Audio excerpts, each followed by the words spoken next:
Ja som človek, ktorý sa viem prispôsobiť, rád sa prispôsobím. Hovorím, tu vždy sa mi ľúbilo. Vedel som sa dobre prispôsobiť. Tu je rodina. Ja som vždy chcel, aby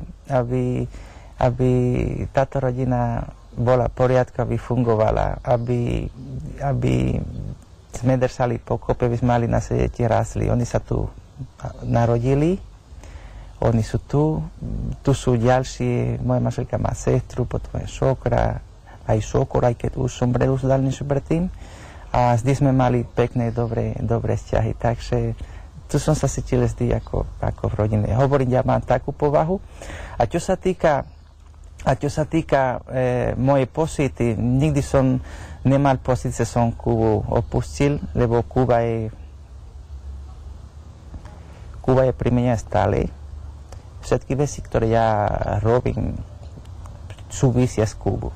Povedzme ten baseball, alebo ten klub kultúry, alebo Kubánci, ktorí sú tu. Takže je to v pohode.